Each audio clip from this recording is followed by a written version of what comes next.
Hey everybody, how's it going? This is Max with BuzzTox here, and I'm back with another live stream where we're going to be focusing on, what we felt about episode 3 as well as episode 4, which is going to drop in just 3 hours. So it's very exciting. Couple things I wanted to say before I get into it, and hello everyone in the chat. I'll go through all of your questions. But my main thing is, everyone knows I put a video out saying what was wrong with episode 3. And I do think that there were issues with episode 3. I think Arya shouldn't have killed the Night King because she has no emotional tether to that plot. So I thought that was kind of like shocking. But what I will say is that I don't know if I should be or not, but I'm actually pretty optimistic for the next 3 episodes. The reason is because the producers of the show, Dan and Dave, they've been the absolute best at political intrigue. Like, they're great at your standard human on human political intrigue. That's what they're good at. When it came to the White Walkers, they kind of butchered them.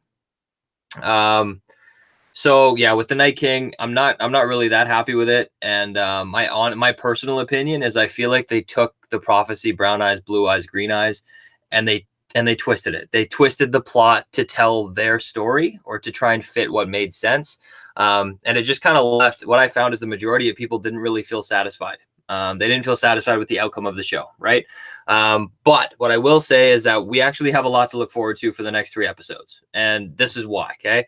The first 3 episodes, if you look at them, it is strictly Winterfell and it is strictly the White Walker threat. It is 100% ice, right?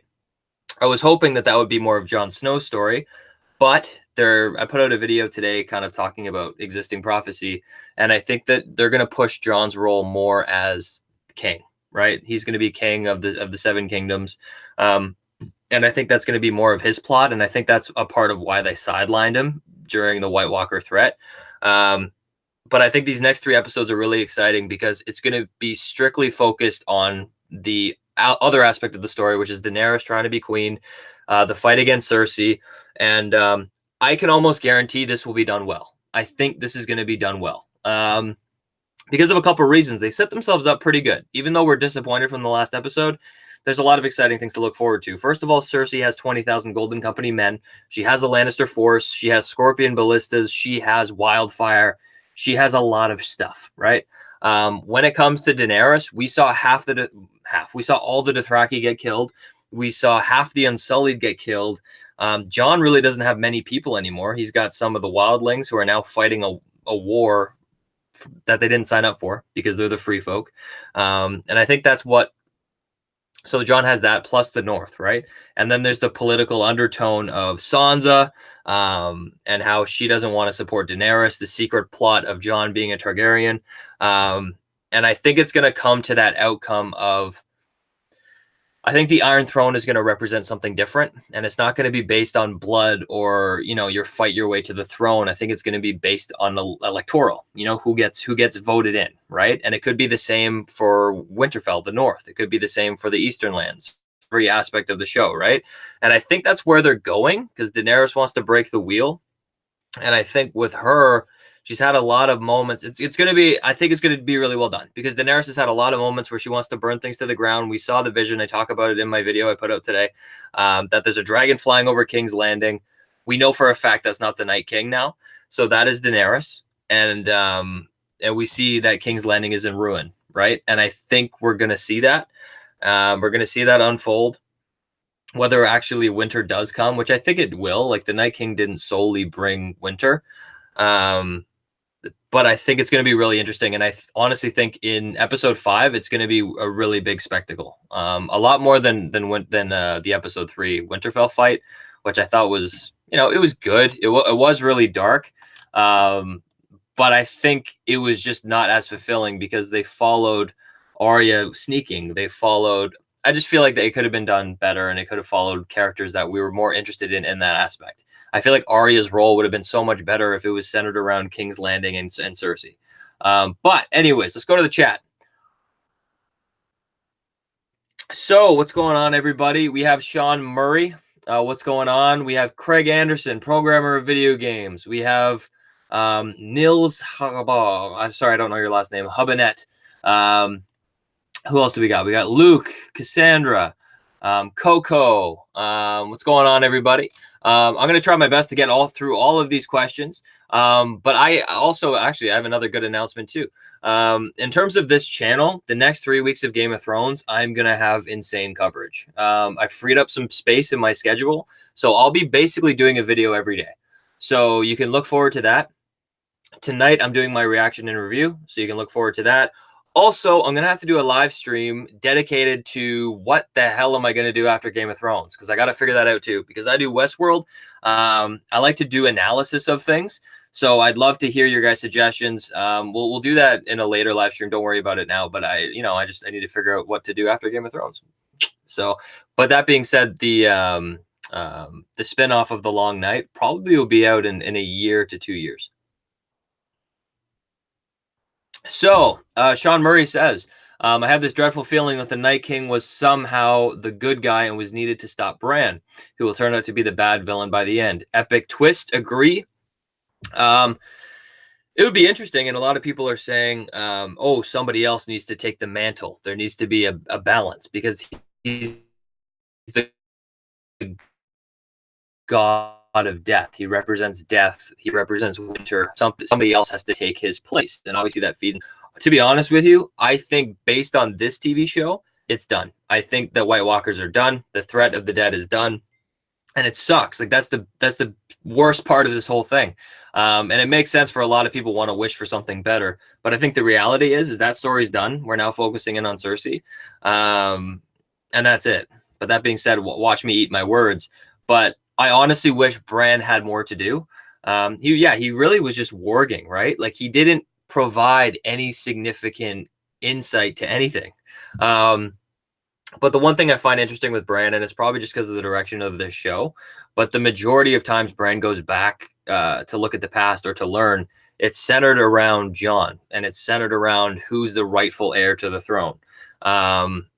Which you think it would be about the White Walkers, but it really wasn't. It was about his family. It was about, and it was primarily about Jon Snow, right? And even looking at his visions, he always sees the Mad King saying, burn them all. He sees wildfire in King's Landing. He sees a dragon flying over King's Landing, right? So there's a lot that Bran sees that has to do with this last war that's coming up against Cersei. And I think it's really significant because it's going to change how the world runs. We're not just going to see like Daenerys or Jon Snow sit on the throne as a Targaryen whose rightful claim to the throne, yada, yada, yada. I think the Game of Thrones is going to die because the person who sits on that throne will be chosen. He'll be elected. And that's why, I always think Jon is the one who now has to sit on the throne, because they've sidelined his character against the Night King. And if he had a significant role in defeating the Night King, I would have said, great, he fulfilled his purpose. But because they pushed that on Arya, I think in order for Jon's character to have any weight, he has to be king from a plot perspective, because he's a Targaryen. It was a huge secret on who his mother was. They're setting that up throughout the whole show. He's been bringing people together, and every time he's gotten into power, it's not because of his name. It's because he was chosen. People elected him. And I think he's the perfect culmination of has the right blood, but he's chosen. So I honestly feel like at this point, Jon has to be king in order to tell a fulfilling story. And that's not because I have blinders on for Jon Snow. I do. He's my favorite character. But that being said, his whole character arc and development is centered around how he is vital to being king, or he is vital because of his blood, or vital because of this. And they haven't shown why he's important at all yet. So that's important.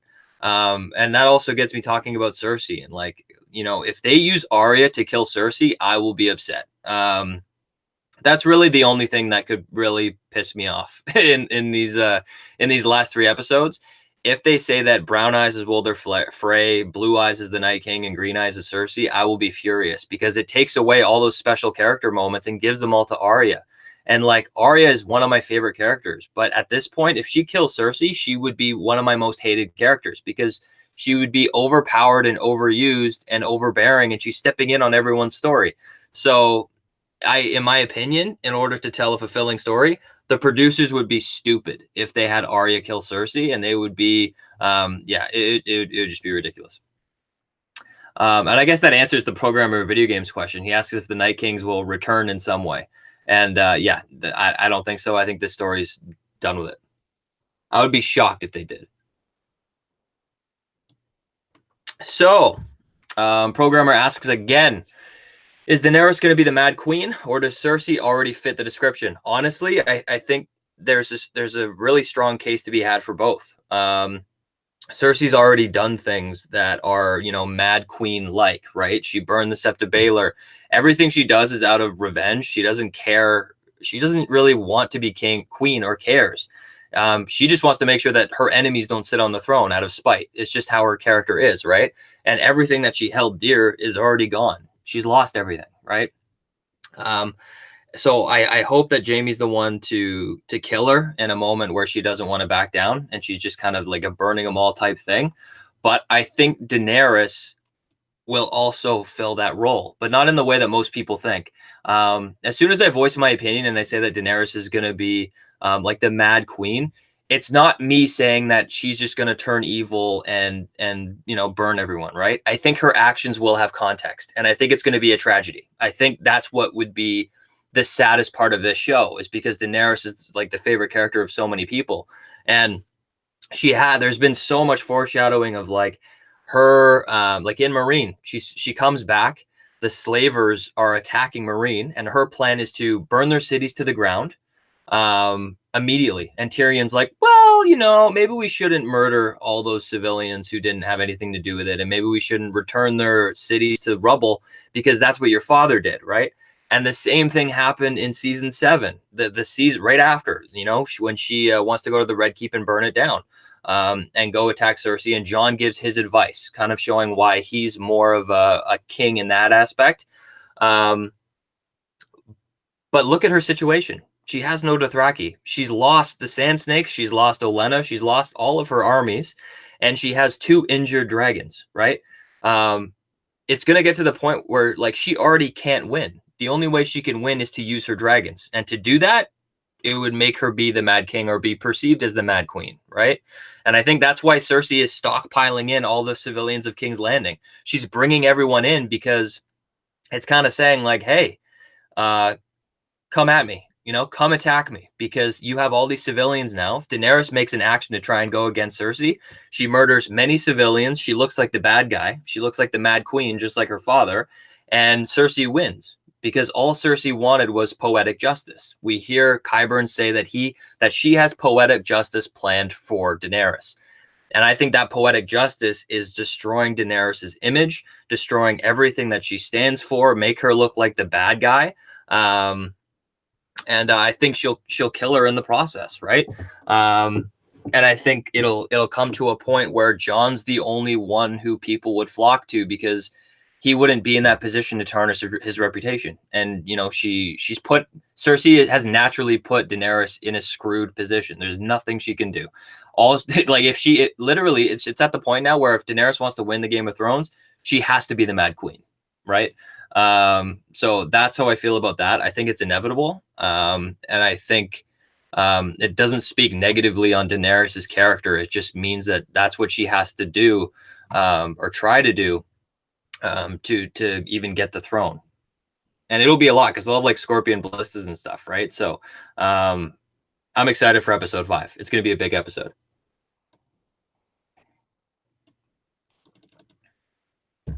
All right.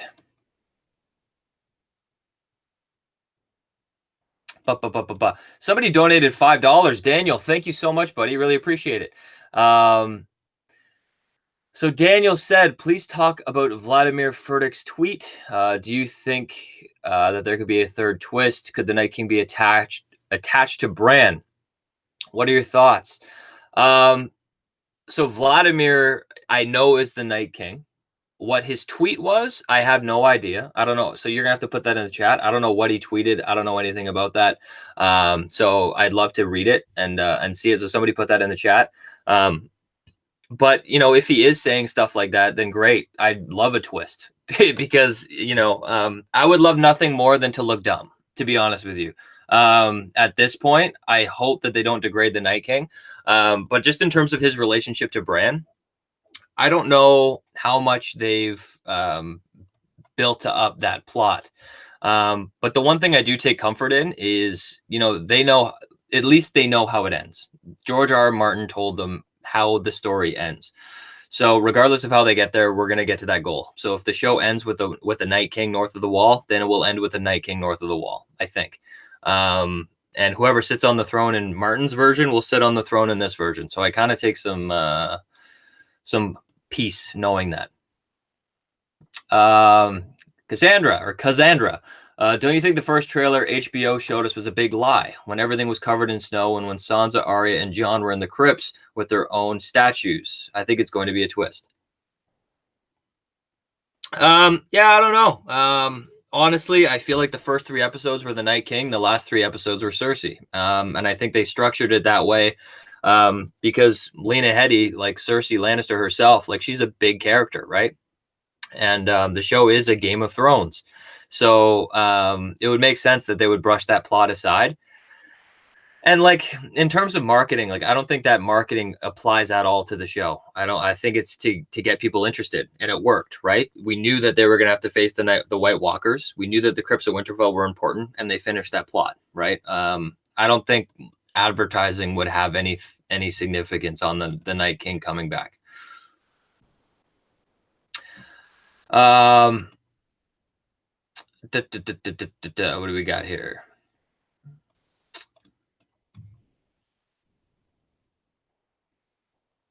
And by the way, what I do want to say, episode 3, a lot of people were saying that it was really dark. I think I got a little lucky because I turned off all the lights and I had a pretty good TV anyway.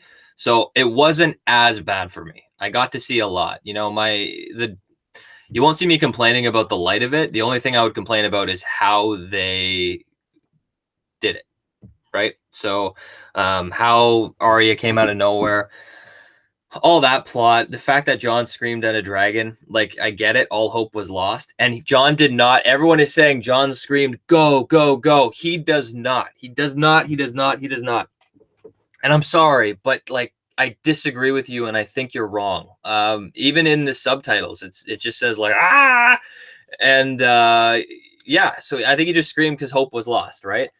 So that's my one issue. I feel like Jon was sidelined. That's why he needs to be important in these last 3 episodes. Him and Daenerys need to be very important.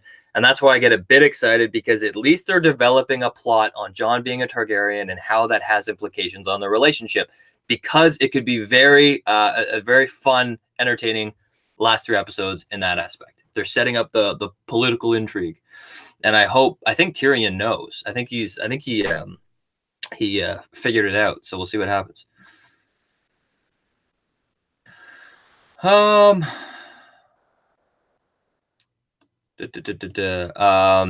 says Rhaegal dies. I don't know. Rhaegal's alive in this episode, but he's been injured, so I don't know. But yeah, I don't know. I read like leaks somewhere. So like if somebody's sharing stuff, don't go on Reddit. Don't share anything in this area. We just want to talk. Oh, spoilers, please. And I don't even understand how every single week spoilers come out. I really don't. It blows my mind. Who's leaking all this stuff?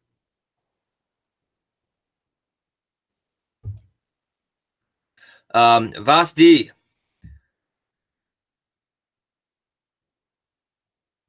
Man, I don't know if people are spoiling it or not. It's making me nervous. But my only thing is this. And I will say I saw in a comment there, and I've been saying this for a while, and I wanted to make a video on it next week. But I think Varys needs to fulfill his role as the one who conspires to get Jon on the throne. I feel like it makes sense. I feel like it adds up. And I hope it happens because Melisandre told him that he would die. And I feel like, and he did swear to Daenerys that he wouldn't betray her. And I think that is definitely foreshadowing because Varys wants to do what's best for the realm. And I think what we've seen with the scene of Jon talking to Daenerys, telling her not to burn or go to the Red Keep, it shows that Jon he's a better leader in that aspect. He's not as impulsive. He was raised by Ned Stark, but he also has the right name, right? So I always said, go back to all my later videos, I always said Varys is the one who gets executed. He gets executed because he betrays Daenerys. So I'm very interested on how this episode's going to play out, because it's very long, so significant things are going to happen. Episode 5 is going to be a full-blown battle and siege. I am very curious how episode 6 is going to lay out. If there's still going to be kind of a siege or battle. The whole episode isn't going to be an epilogue. I think maybe the last 20 minutes, 10 minutes, we'll kind of see how everything gets wrapped up. But yeah, other than that, that's what I think. And by the way, thank you guys so much for the donation. Appreciate it. Sylvia writes, Jack into Arya killing Maren Trant. You stole from the many-faced god. Didn't the Night King steal many whites from him? This is the third twist. I think in terms of twists, I like the research. I just don't think that very small plot point would be fulfilling if that was a twist. If you're going to have a twist, it has to be backed up. It has to be tried and true. Like, you could honestly say, even though everyone knew it, you could say that, you know, Jon's revelation that he was a Targaryen, that is a plot twist. But what's great about it is that it's been a question for so long on who his mother was. It's been, and there's been so much questions on who he's supposed to be, what his importance is in the show. And I think all that came together to give the perfect bow on him being Targaryen, right? I think in this case, I don't think that's going to come up. I always just said the Night King wargs into the dead. It's kind of like what Bran does, only for, the dead people. Oh, Daniel, thank you so much, buddy. And he put in the tweet. How did the Night King change Craster's babies? By touching them? How did he change Viserion? By touching it. What did the Blood Raven say to Bran Stark in the cave? He touched you. Right. Yes, the Night King touched Bran in a cave.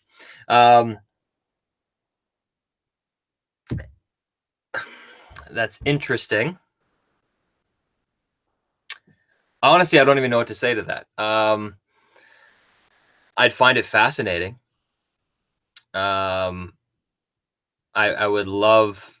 I don't even, honestly, I'm speechless. I don't know. Actors say certain things. This is the biggest role the guy's ever had. Obviously, he's gonna go out and say things to get attention. So I don't know if we got a twist coming. Great. What I felt like they were trying to convey to us was that the show was over. You know, or the White Walkers were over. It was done, right? But I do think that there's an important thing that you could look at. That's like there needs to be a balance. You know, who's going to be the god of death now? And somebody has to take on that mantle. So I think that would be very cool. And there's some imagery that I find funny that honestly I didn't realize, but somebody pointed it out to me. Was when Jon was standing at the weirwood tree, Arya snuck behind him. It's kind of the imagery of Arya being there, and she snuck up on him because that's how she killed the Night King. Jon was standing in the same place as the Night King, kind of showing their similarities. And of course, if they were going to do that plot, Jon would have to be the one, because they have a lot in common. Both are alive, both are dead, both are fire, and both are ice. You know, Jon's a Stark and a Targaryen. The Night King is dragon glass and ice, right? So I think if anyone were to take that mantle, it would be Jon. So I'd be very interested to see what happens there. Jason says, any connection with the Night King killing Theon? What is dead may never die, but rises again harder and stronger. This could be a nod to the Greyjoy House motto, hinting the Night King may live again. Yeah, that is true. What is dead may never die. That's a very good point. Yeah, a lot of you guys are convincing me here, but I need to take a step back and analyze it. I just, from my point of view, like I've said before, I made countless theory videos, right, where I felt like I solved Game of Thrones, and only for them to slap me in the face and tell me I was wrong, right? And I think the same goes here. A part of me is like, that's awesome, but then the other part of me is like, from a storytelling perspective, they wrapped the Night King. They're done with the Night King. Like I said, watch me eat my words. And I love all the theory crafting. Keep putting it in the comment section. But that being said, I feel like from a storytelling perspective, they finished him off. So I don't know. I don't know.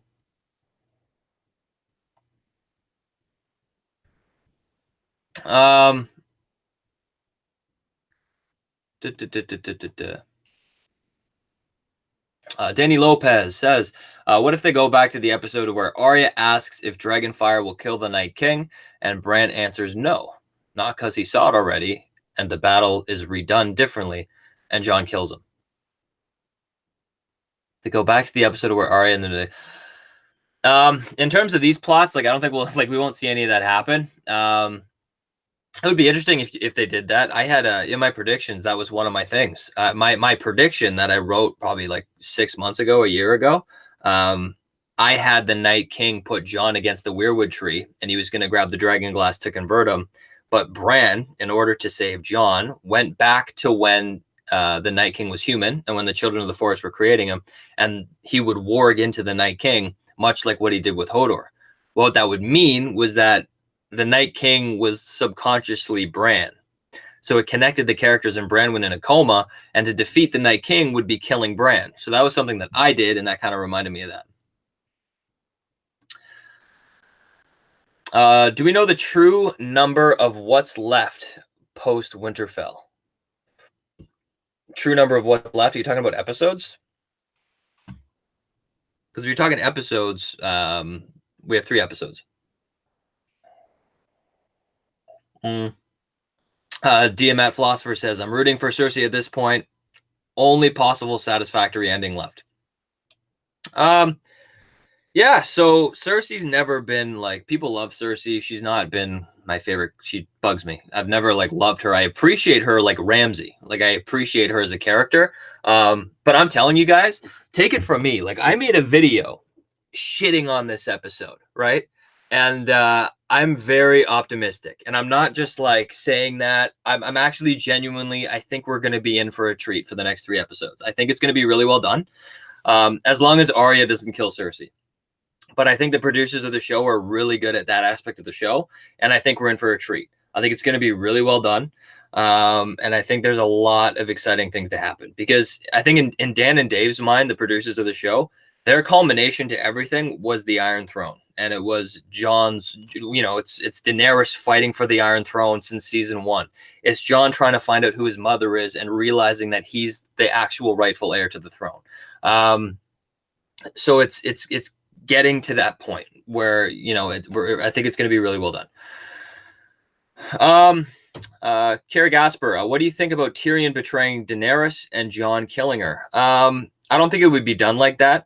I honestly think Tyrion is loyal to Daenerys, and he has the best intentions for her, and he likes Daenerys.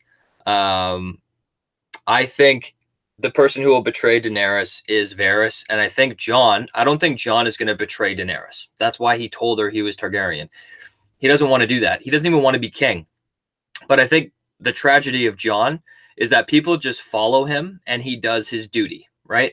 And that's why I think the Golden Company come in. The only way you can beat Cersei is to get the Golden Company. And I think Varys and Sansa are going to work together to get the Golden Company in Jon Snow's name, or Aegon Targaryen's name, right?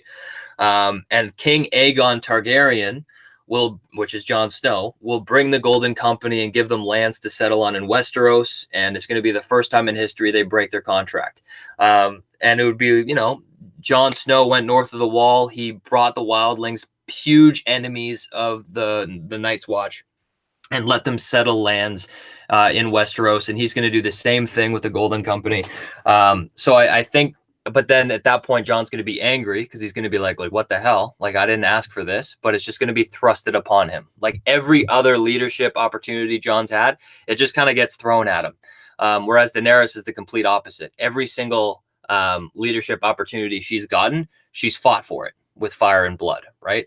So that's the key difference between those characters, and that's why breaking the wheel is so important, right? Daenerys wants to break the wheel so the rich don't crush the poor, but her very claim to being queen is based on the wheel. And that's why I think Jon is the only one who can successfully be king, because Daenerys's claim and her fight to the throne undermines everything that she's fighting for. So I think that's the interesting thing with her character. Um, da, da, da, da, da. People are asking about the Glovers, and to be honest, I don't think it matters. um, actually, where are they? Are they south of Winterfell? Because I think they are. Um, yeah, they may still be around. And then how do you? I don't think they'll go back to the Glovers because then you have a scene where whoever's the Lord of Winterfell or Queen or King of Winterfell, which I think will be Sansa, it's like, hey, where were you? You didn't fight along your people, and House Glover would be broken down anyway and given to another person. And that's one of the most important things I think we'll see at the end of this show is a lot of restructuring. Like I would love nothing more than for Giantsbane, for there to be a House Giantsbane, and that would be a new house in Winterfell, or in Winterfell in the north, and there's only one way by that. You can say, the wildlings, right? And they'd be made of wildlings, and people say, why would the wildlings settle in Westeros? They stayed north of the wall because they didn't want to be forced to follow a leader that they didn't want to follow, and I think that's the perfect ending, and that's why I think Tormund is going to live. And the reason is because I think at the end of the show, the wheel is going to break, and whoever rules the Seven Kingdoms is going to be the one who's chosen, right? He's going to be elected. And I think what better way to symbolize that is to have the wildlings settle in Westeros, because now, like they picked Mance Rayder, they now have the opportunity to pick their leader. And I would love for Tormund to settle with a family in Westeros. I think that'd be cool. Um,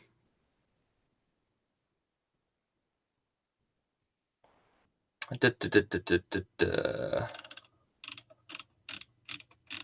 hate when it does that. I'm like reading through comments and like I'm doing good. I'm getting like a good rhythm going, and then it just skips, and then now I'm all lost and I don't know where anything is. Okay, well I'm sorry I missed a bunch of your questions. If I don't answer it, just put it in again because I'm in a whole other part of the chat now. So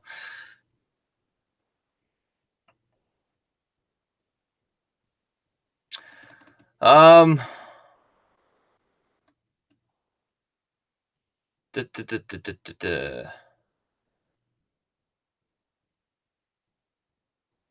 Yeah, so yeah, I hope people aren't talking about leaks here. I'm starting to notice that. I kind of jump from question to question, but seems like people are talking about that.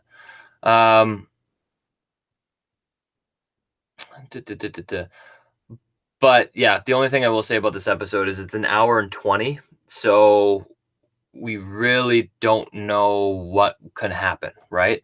And I think it's going to be more than a setup episode because in the trailer we see, they burn the dead at Winterfell. I know they're going to go to Dragonstone because we can see that in the fireplace. They're going to plan their attack. And yeah, we'll see what else happens because Cersei's clearly setting up a plan. She's successfully gotten Daenerys to lose half of her army. She's bringing civilians into the Red Keep, and I think that's just it's setting Daenerys up for failure. She has a losing army, and she can't fight Cersei without killing all of King's Landing. So I think it's going to be a very interesting finale. Um, let's see here.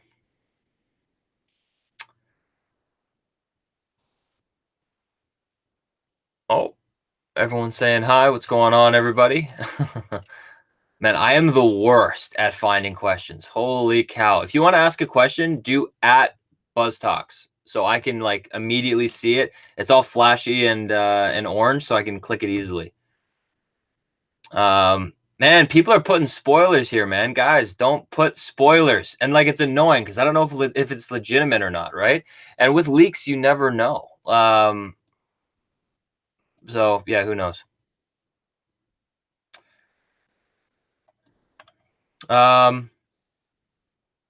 Timo says that Kit Harington said that this episode is one of his favorites of the entire show, and he says that says a lot. I don't know if he said that about episode 3 or episode 4, but if he said that about episode 3, I'd find that really interesting. Maybe he liked it because he wasn't the center of attention. Usually his character has his like superhero moment, and in this episode he didn't.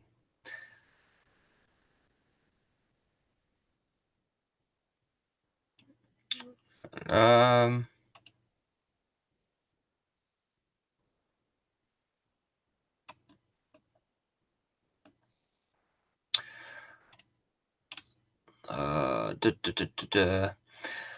Preston says, how do you think things will be between Jamie and Bran now that he is an after? I don't know what you mean by an after, but in terms of Jamie and Bran, what I think their relationship's going to be is, like I said, I feel like all of Bran's visions are primarily not so much the Night King anymore. They're more tethered to the Iron Throne, right? And I think Bran sees that Jamie is very important in establishing who is going to sit the Iron Throne next. And I keep jumping in that boat of Valonqar. Like Jamie to me is the one who has to kill Cersei. I think he will kill her at a point of desperation. Excuse me, because she won't stop. And I feel like that's why Bran has such a fixation on Jamie.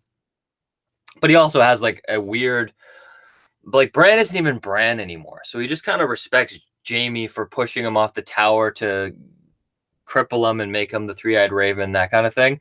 But I feel like it's kind of funny. I feel like every other scene that Bran is in, he basically says like, oh, what you did to me or what you did to yourself has brought you where you are now. Like that's like his key bit of advice he gives everyone.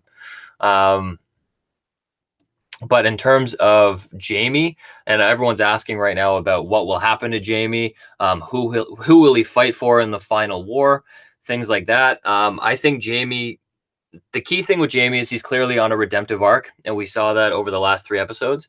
And I think after the battle for Winterfell, it will really change him because he'll realize that he was on his sister's on the wrong side. He's fought with these people. He's seen these people die fighting honorably against the dead, right? He saw the Northerners die. He saw Daenerys fight with her soldiers to try and put back the Night King. And I think, and we saw him by the fireplace. He's developing relationships with these people, right? So I think he's going to be caught in a thing, and I think he'll go talk to Cersei, and I think it will, yeah, he'll identify more and understand that his sister is wrong. I don't think he's going to switch sides to Cersei. I think he's going to realize that Cersei is a problem, and he's the only one who he feel like he can approach her on a personal level and try and get her to stop. And I feel like in his case, it would be once again being the Queen Slayer this time around.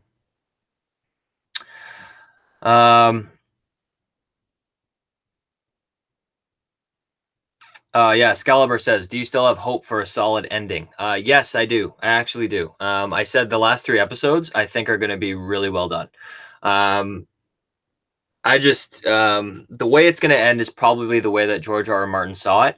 And based on, it really depends on what direction they want to go. If they want to slap us across the face with a plot twist that doesn't make any sense, then yeah, I'll be unhappy. If Arya ends up killing Cersei, then I'll be unhappy because her character is taking so much away from everyone else. But like I said, at this point, it is so clear that Jon has to be king, or else his character is useless. And I feel like Daenerys has been set up for a very tragedy type of story where, you know, she was the conqueror and she will, everything about her will be basically destroyed. Her image, because she can't fight Cersei unless she fights dirty, and she'll have to be, you know, take on that Mad Queen persona. And I don't think Daenerys is going to ever sit the throne. And I think that's the tragedy of her, because that's all she ever wanted.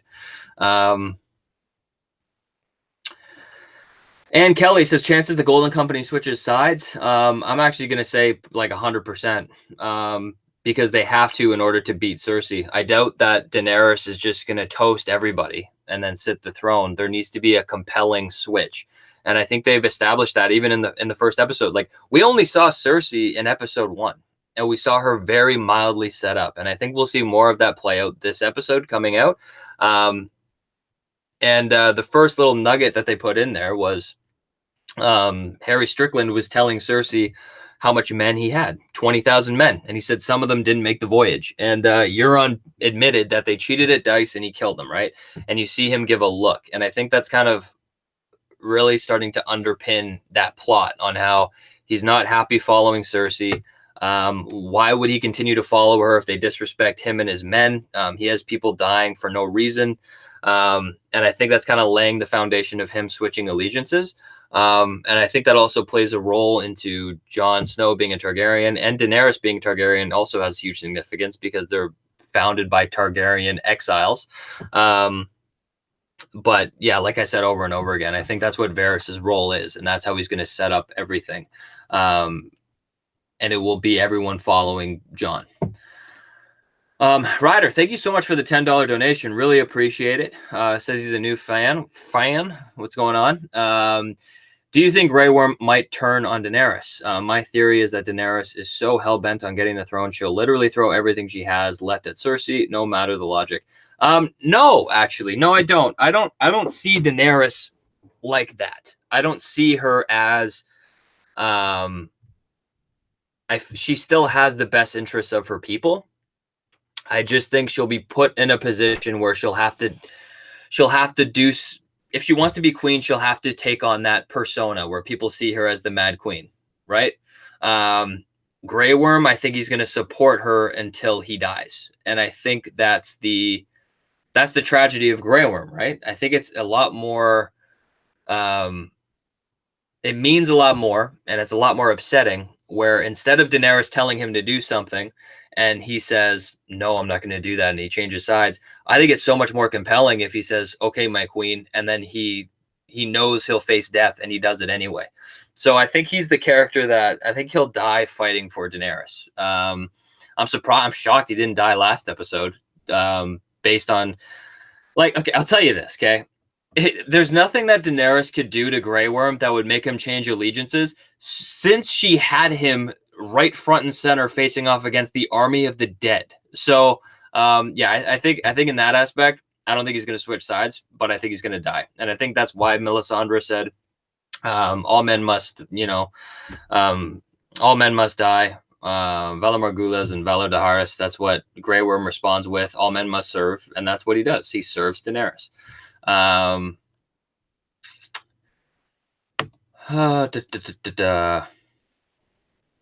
Capino says, what about this theory? Watch Daenerys will die. Jon will reluctantly take the throne and will take care of the dragons, hence showing the dragon interactions with him. Yeah, in terms of dragons, I'm kind of hit and miss on if they live or die at the end of the show. I honestly don't really care. I think it would be interesting if a democracy develops and all magic dies from the world, including Bran. So in terms of dragons, it's 50-50. Like, I can't, there's no piece of information that I could give you that would tell you that the dragons live or die. It's just how it is. But in terms of Jon reluctantly taking the throne, I can almost guarantee that. I feel like it's the same thing. People are going to elect Jon, and it's his duty to take it over. And I think Daenerys will never make the throne. I think Daenerys is going to die. And I think that she's going to tarnish her reputation before she dies, which is going to suck. And it's going to be it's going to be the most upsetting loss in the show, I think.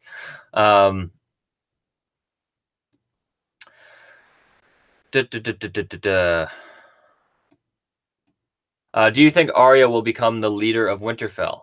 No, I don't. I don't think that's her character. I think if Arya, like, I'm convinced Arya is going to die. I feel like she has to die at this point. She was always compared to Lyanna, and I always go back to that foreshadowing scene of Ned when he's watching Syrio and Arya fight it out, and he watches Arya get kind of punctured and whatever, and he looks on very upset. I would love to see almost like a mirroring scene where instead of Ned watching over Arya, it's Jon, and Jon was always seen as, very similar to Ned, and I don't think Arya is going to make it. If she does, she's not a leader. She would go what's west of Westeros. She would go far. She would travel. She would leave.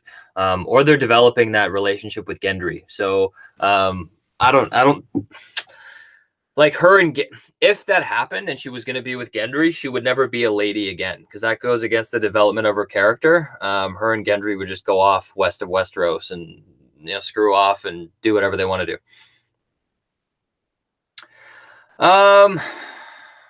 Nightwind G. What is the only thing that can put out volatile wildfire? And how many times has Lord Beric Dondarrion been brought back to life? How many times he's been brought back to life? I don't know, but it's been a lot. I don't know the number off the top of my head, but he's been brought back many, many times. In terms of wildfire, I honestly think you just have to let it run its course. Yeah, I don't think there's a successful way to put out wildfire. So yeah. That's why in that case, like when you look at the Red Keep, it's a lot more likely that a dragon was used instead of wildfire because just the top of it is just clean off, right?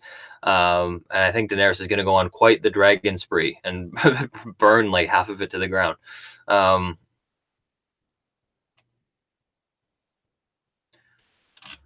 there we go.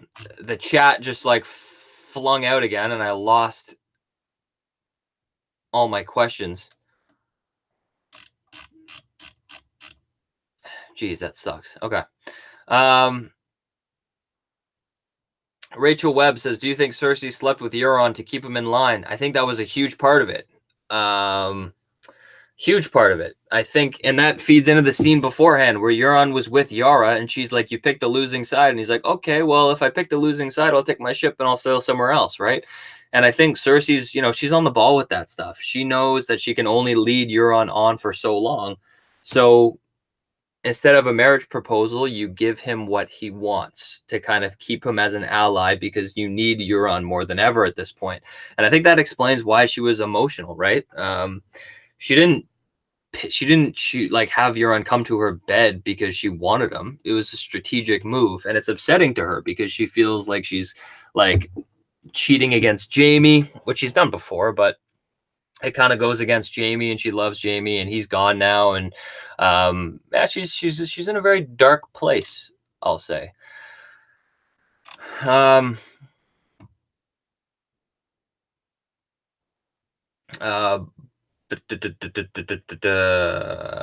BuzzTox, what character will not live to see episode 5? So basically what that means is what character is going to die this episode.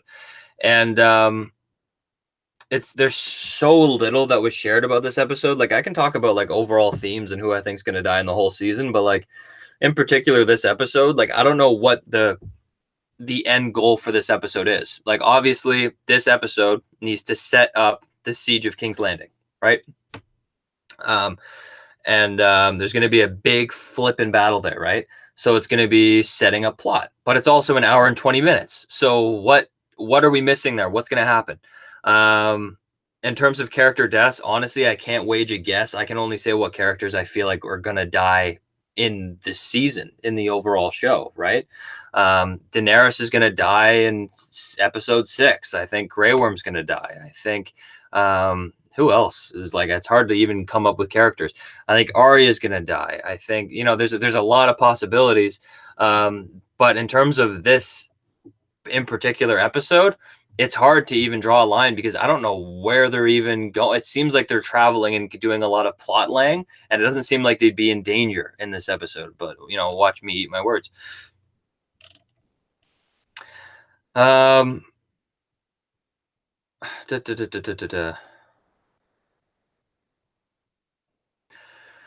Rachel says, "Do you think that the Hound has a purpose beyond having put Arya on the right track, keeping her safe?" I find it really funny with Beric because as soon as he rescued Arya, I was like, "That's his purpose." And for years, I've been saying the Hound's purpose for being alive is Arya. I've always stuck to that.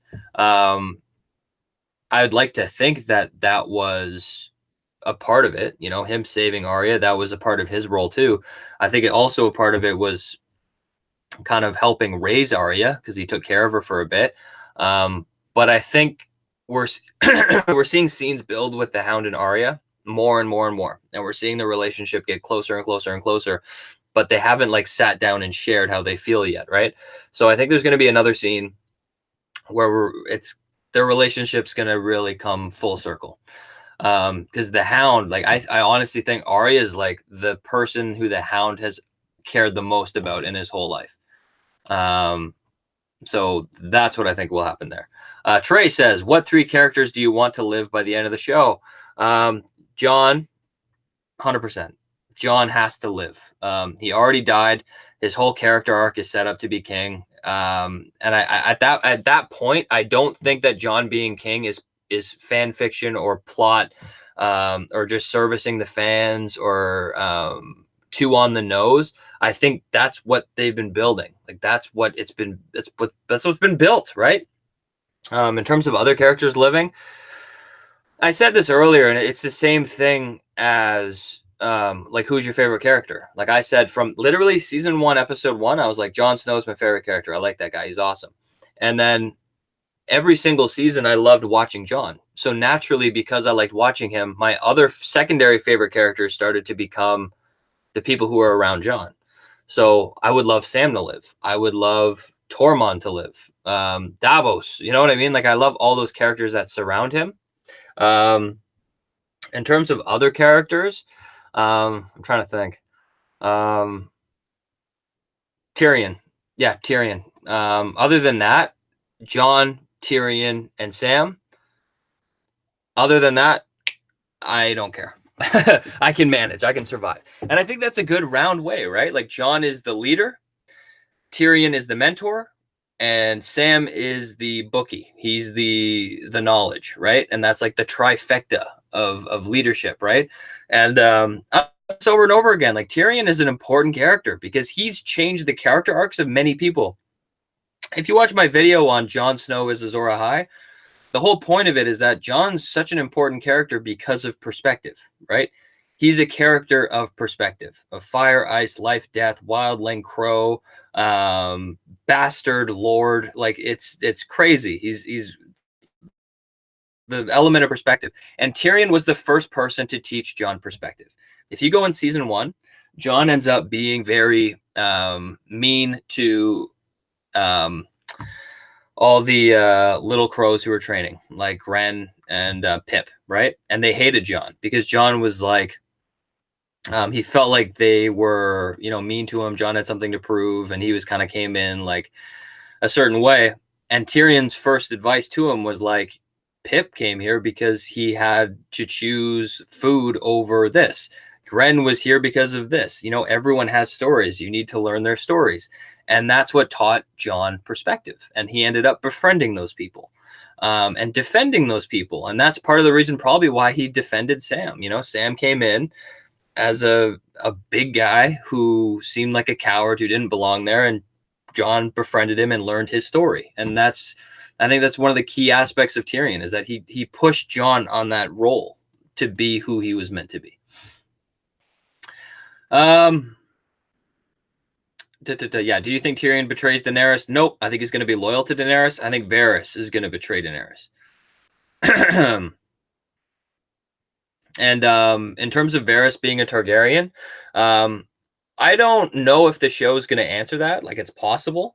In terms of his character, though, it would make sense, because in all of his speeches, like, he talks about how he wants a prospering realm with the right leader who is strong and kind, and he wants the good for the realm. He's told that to Ned Stark in the first season. He told that to Tyrion in later seasons, right?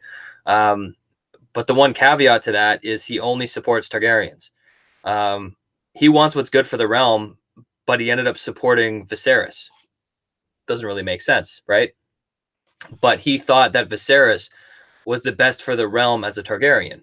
So I think that plot point would make sense, because he blindly follows Targaryens, even if it's to the detriment of him wanting the best for the realm. And I think Jon is the ace in the hole, because he has everything. He's a Targaryen that was raised by Ned.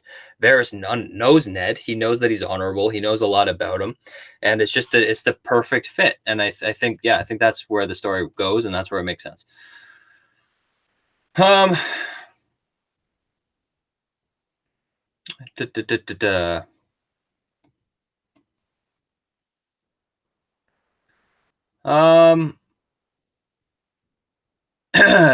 Dr. Taser says Sansa will become queen. Tyrion plotting with Varys. Jaime will kill Cersei after Brienne dies. Bran will overshadow the battle and reveal the hidden agenda of each. That's interesting. Sansa becoming queen. I would so much like her to be queen of the North, because I think she's done with King's Landing. And I think that's one of the most important aspects of her character, is because she started off loving King's Landing. She didn't want anything to do with Stark. She didn't want anything to do with her family. And she full-blown jumped in on marrying Joffrey, right? And now she's kind of went on that journey of realizing that I do like where I came from and I appreciate where I've come from. And now she's a character that's all about family. She's all about the North's best interests. Like, she's the only one who keeps pushing the agenda that the North needs to be separate. So I think above anyone who should be queen in the North, it is Sansa. So I think Sansa should take that role. It just shows her coming full circle. She went to King's Landing to learn the political game so she can better herself and her people. And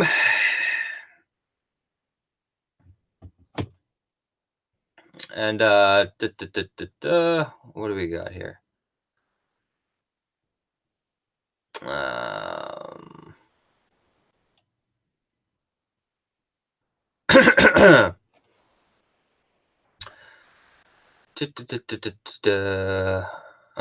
Sorry guys, just looking for a question here.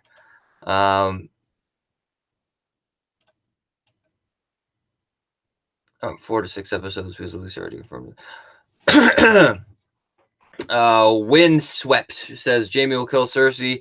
He has said his goal is to die in the arms of the woman he loves, or Cersei will kill Jaime. Yes, that's another great point. And I think that's the whole thing with Jaime's tragedy story, right? You know, he shared a womb with his sister. He was in love with his sister. And they entered the world together. They're going to leave the world together, right? And I think that's their arc. Him saying he wants to die on the woman he loves, great. I think that'll happen. I think he'll fulfill that prophecy, killing Cersei. And I think one of the most important things with Jaime is the only heroic thing he did, he wasn't remembered fondly for it. He was known as Kingslayer. And it's that clip that I use in some of my videos where it's like the book, I forget what it's called, but like he has no deeds on it. You know, he's only known for killing the Mad King. So I think when he kills Cersei, he'll be known as doing something honorable and something that made a difference. So I think that's going to be the thing there. What about Bronn? Good question. Yeah, in terms of Bronn, actually, somebody, George, also asked a question, and thank you so much for the $5. Really appreciate it. He says, what do you think will happen to Bronn? Do you think that he will go through with killing Jaime and Tyrion? In terms of that plot, first of all, no. And there's two reasons. First of all is the storytelling perspective. And when you're writing a story, if you take a step back and you look at it, that won't happen. The reason is because you don't take a secondary character and have him take the role of killing two of your primary characters who clearly have things to do with the story, right? Because that story then becomes about Bronn and not about Tyrion and Jaime. So I know from a storytelling perspective, Bronn is not going to kill them, right? From a character perspective, he won't, because since season 1, Bronn's built a relationship with Tyrion, and then he built that same relationship with Jaime. And I think it's cool that he had a very unique relationship with both brothers. But I think the main aspect of his character, he was defined by being a sellsword. You know, if he was going to do something, he just asks how much, and he'll do it, right? And I think this is going to kind of round out his character where, you know, he's gotten a lot of money and he's done a lot of stuff, but one thing that he has done is he built lifelong friendships. And in the last season, and I think this is symbolism, when Daenerys attacks Highgarden and they're having the battle, and Bronn gets knocked off his horse, he loses his money bag, and the Dothraki runs after him, and he chooses to run and get the Scorpion Ballista to fight. And like, obviously there's the aspect of like, well, no shit, like, he didn't want to die, right? But I think that symbolizes him choosing his friends over the money, right? And I think that's what he's going to do. I think he's going to choose them over, and that feeds into like Tyrion saying, you know, if you want to, whatever Cersei pays you, I'll pay double, right? So I think Bronn isn't going to kill them. I think Bronn is going to come to them straight and say, look at this crossbow, like and talk to them about it. And yeah, that's it. So that's how they could do that. And maybe Bronn would be able to connect Jaime to Cersei, right? Because he's still kind of mismatched. And I know that the actors have kind of a feud. So yeah, I don't know if we'd see that.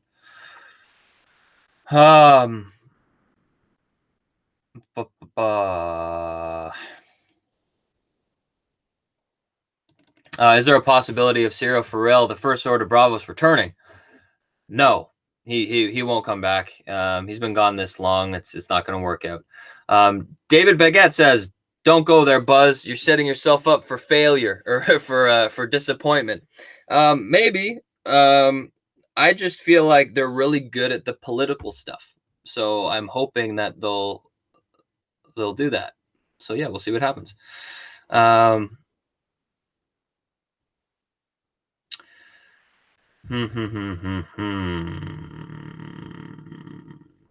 yeah, people are saying that Jon kills Daenerys. From my point of view, I've predicted in the past a flip-flop back and forth on it. Jon killing Daenerys or Jon not killing Daenerys. I just think that feeds into the aspect of him being king, because whoever is king betrays the person they love, betrays their family, betrays everything they held dear. And I think that's a part of Jon's story, not necessarily because he like turns evil. But if Jon were to kill Daenerys, it would feed into the conversation they had in season 7, where Daenerys was upset and she said that she wanted to fly her dragons to the Red Keep, and Jon said, don't do that, Daenerys. You're defined by your actions. You can build a better world, yada, yada, yada. And I think if he killed Daenerys, it would be because he feels like she's stepping out of line, and there's nothing that he can do other than to kill her to stop her. So I think if they were going to do that, then that would be the situation. Aussie Gamer says, can you stream season 8, episode 4? Nope. Sorry, buddy. I can talk about it, though. I'm going to talk about it here, and then I'm going to be doing my reaction and review right after. So that video will be up maybe at like 12 o'clock.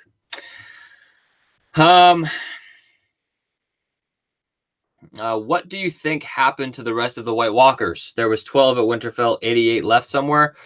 It seemed like how they set it up. They killed the Night King.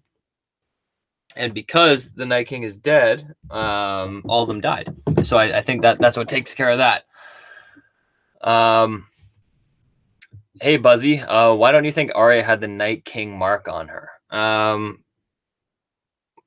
Well, because he didn't touch her the way he touched Bran.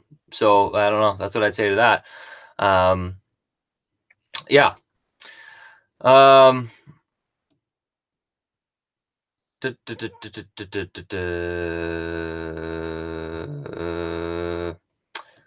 Tane says, apologies if someone already asked, but do you think Sansa will rule the Iron Throne? Nope, I went through it earlier. Basically, I think she's going to rule Winterfell and the North, because she's now been defined as a Northerner for her family. I feel like her being Queen of the Throne kind of negates her journey and what she's been doing. So I kind of explained it earlier, just kind of skip back and go through that.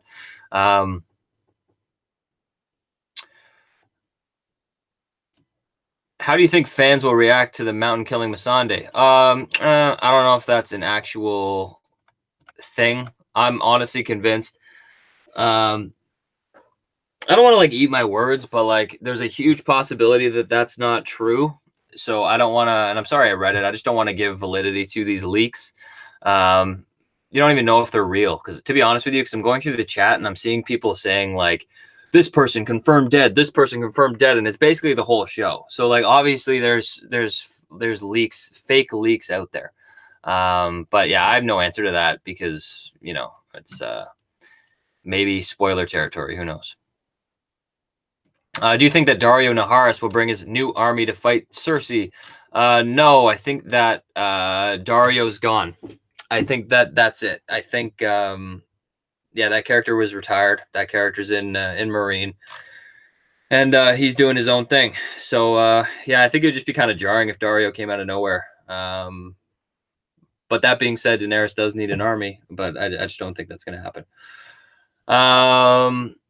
Chances of Clegane Bowl, who wins? To be honest with you, I was one of the biggest naysayers about Clegane Bowl. I always said that it was dumb. I thought it was fan fiction, which makes it perfect for this season. series listening to me, which makes it perfect for this season. So if the producers of the show decide to do Clegane Bowl, it would have to be the Hound, because he has to have his triumphant end to his reign, or his journey. And actually, I think I agree with Sarah here. She says, I think that the Hound has moved on from his feud with the Mountain. I think that Arya will get the Mountain instead and help out the Hound, but I don't think it will be Clegane Bowl. That's how I feel. I always felt that the Hound isn't defined by his brother feud anymore. He's more than that. He's a guy who had that experience with Arya. He loves Arya. And above all, he should be defined by his relationship with Arya and not by his relationship with the Hound, or the Mountain, right? I think if you throw back like Clegane Bowl and him getting revenge against his brother, it degrades his character, because he's done a lot of growing. I think the Hound now would look at his brother in almost like, oh, you poor thing, like he feels bad for him. So I think it's more than that, so I would much prefer his character being defined by Arya and not by the Mountain. But yeah, Kyle, thank you so much for the donation. He says Jaime needs more motivation to kill Cersei. Perhaps Cersei kills or orders the assassination of Brienne that motivates him to kill his sister. Thoughts? For me, I don't think he needs any more motivation. I think it'll be a situation that is motivation enough. Think about it. You have Cersei, who will not step down. She's prepared her army. She has civilians all in the Red Keep, so Daenerys can't effectively take it over without killing tons of civilians. She's going to have Scorpion ballistas, where she can shoot down her dragons. She's going to have wildfire at her disposal that she can use. She can blow up a huge ton of people in one sweep. Her armies can crush everybody. So I think it would be a situation where all you need is Jaime saying, stop killing everyone, and she'll say no, and the fight will continue to go on. She'll keep shooting at Daenerys. She'll keep, preparing to blow up the wildfire. Who knows? And that would be enough motivation for him to just stop her, because it's a point of there's no hope left. Like he has nothing else to do other than kill her, because she's not stopping, right? And I think that's what that would lead to.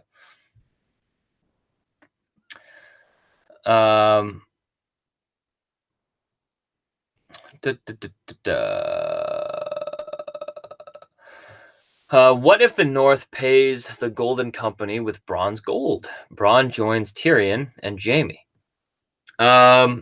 If they use that gold, I'd be fascinated, because I don't think that's enough money. That's why I think that the Golden Company, it's more significant if they break their contract because of the circumstance of two Targaryens, because of the circumstance of leadership and how they're being treated and what's offered to them, rather than them just switching again to gold. I think if they're going to make the change, it has to be more than gold. So I think that's how they would do it. Elizabeth says, what is Tyrion's true arc? I feel like it's always said and implied that the realm believes Tyrion is the bad one, even in Meereen. Tyrion needs to be redeemed by everyone knowing he saved everyone also. Yeah, Tyrion's the kind of guy who, he's like politically savvy, and he always strives to do the right thing, but he does it in an intelligent manner. And I feel like there's not one character that Tyrion's interacted with that he hasn't changed the course of who they are. So I think with Tyrion, to me, his significance has always been the mentor. Like, he has his own struggles, but he encourages and educates people to be better. So I think his full circle is building that world. I think he's the one to kind of continue on and continuing on all of that, right? Because to Tyrion's detriment, he puts his faith in people. That's like his one thing, right? So I don't know. I just think Tyrion's the natural character who's going to kind of rebuild the world after it's been destroyed.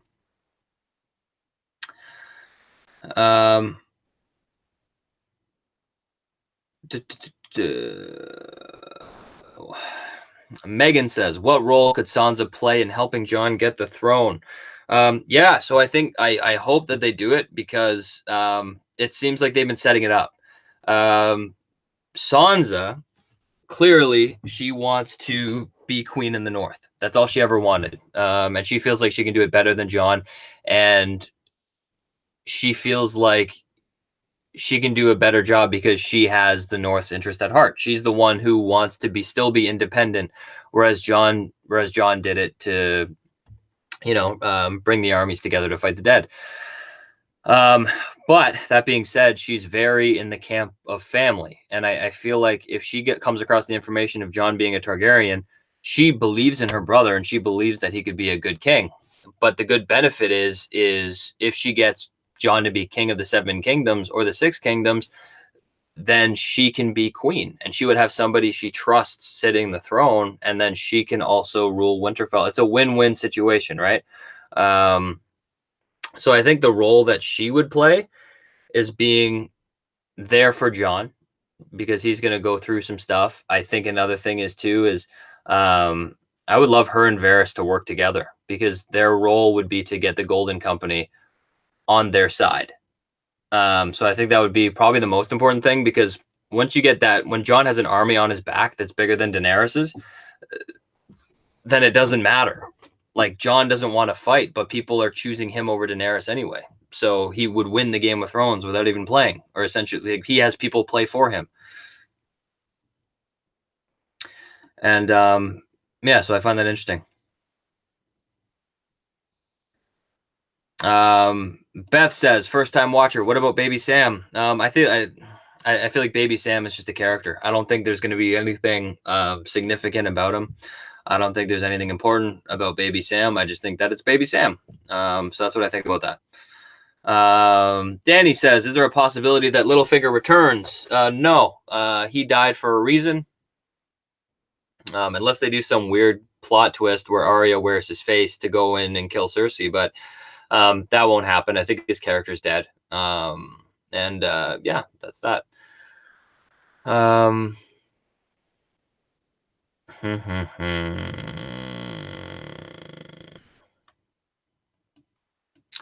Connor says there's going to be a twist there that has to be major. Somebody major has to die, and I don't think this will end. Is the end of the dead. Thoughts? Yeah, I said it earlier. Honestly, I think, a lot of people are saying this isn't the end of the White Walkers and the dead and all that because it ended too soon. But really, I'm of the camp of no, they wrapped it up. That's just how they did it. And, naturally we wanted more from it and we didn't get it. So we want there to be a plot twist to, kind of validate how we feel. But I don't think that's the case. I think they wrapped it up, and I think the focus is going to be Cersei from this point forward.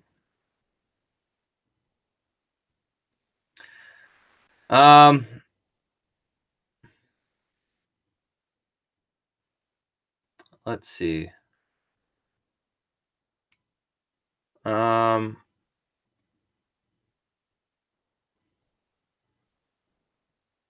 So somebody says, Queen Sansa, the bravest thing we can do is admit we can't do anything. A real leader?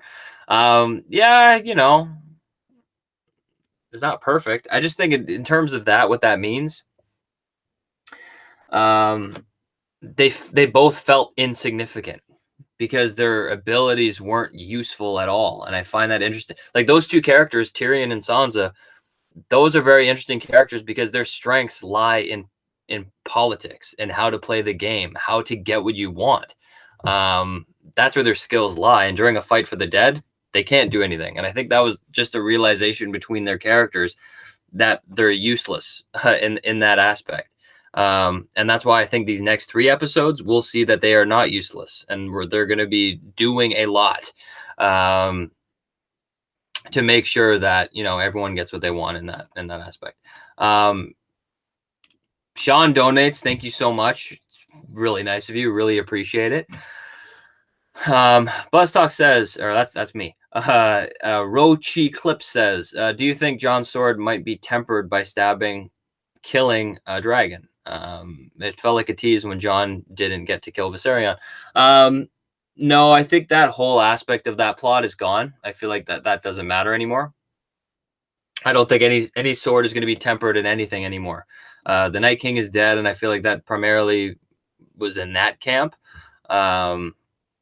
So yeah, I just think a flaming sword at this point doesn't really do anything.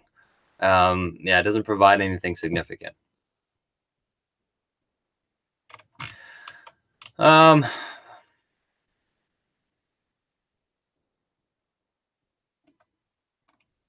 Stefan, could the prophecy of the witch be talking about Daenerys? 3 children are her dragons.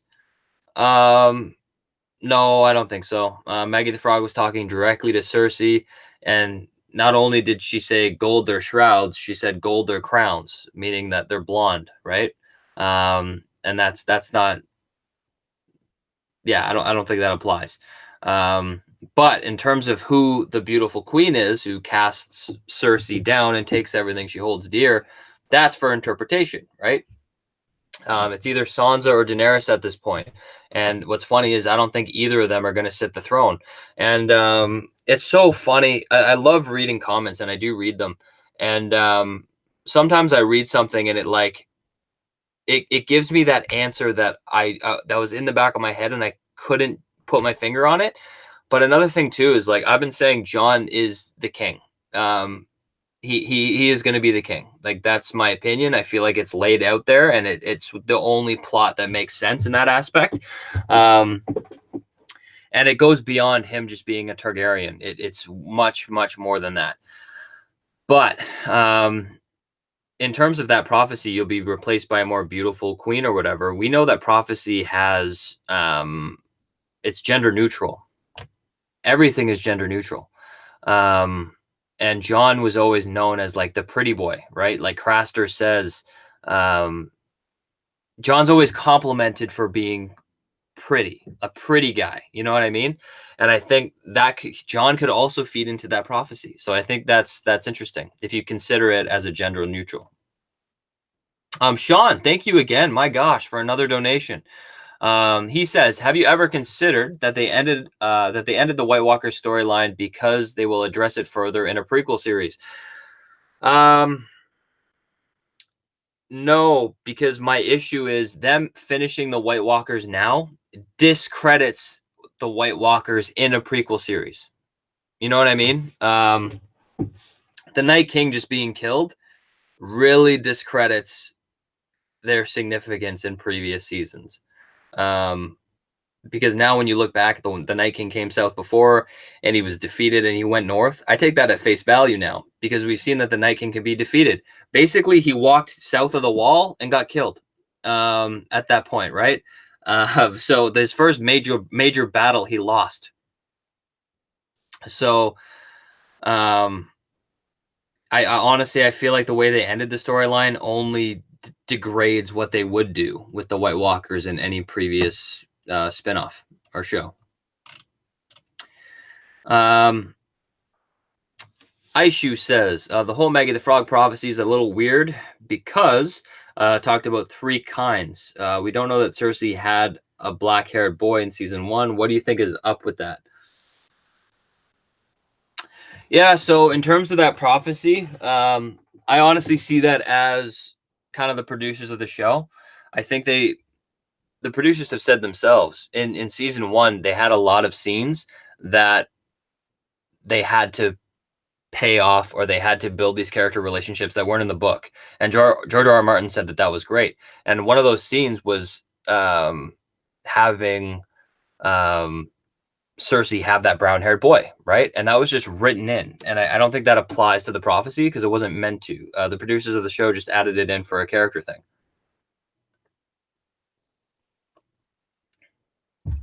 So,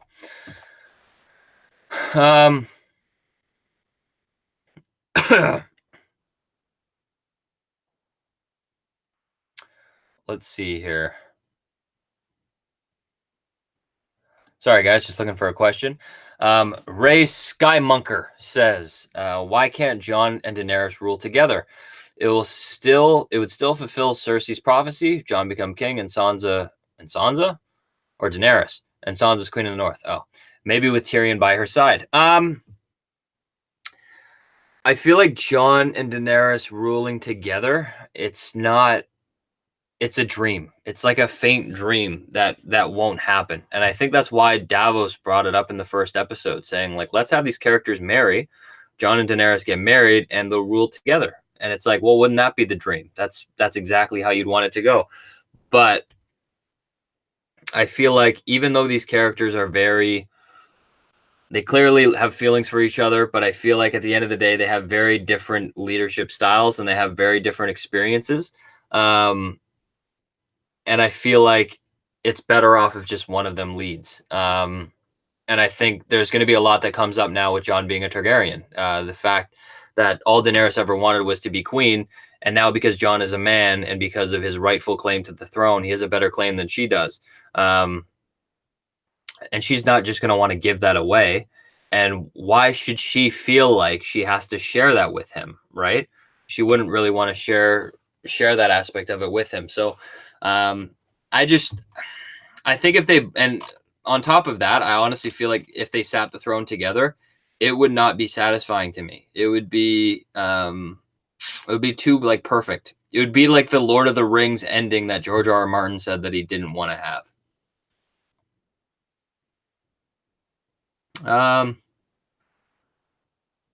What else do we got here?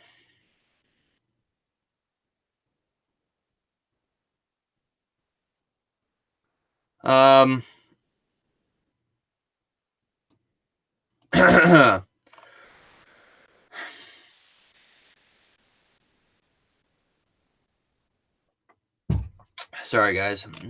Bear with me on my moment of silence. I'm talking so much, I'm getting lightheaded. Chris says Jon will kill Daenerys because Daenerys goes berserk, killing everyone in King's Landing. How do you feel about that? I've always said if Jon would kill Daenerys, it would be because she's doing something rash. But I don't think Daenerys. I wouldn't define Daenerys' character as going berserk and just killing all these people because, right? I think it's something that I think she's going to definitely burn a lot of King's Landing. I think that's something that she's going to do. But it's not because she's like the mad queen. It's because of the tragedy that Cersei screwed her over so bad that she can only take the throne by burning it down because she doesn't have the men anymore. She doesn't have anything left. So it would be a form of desperation, right? So that's what I think about that.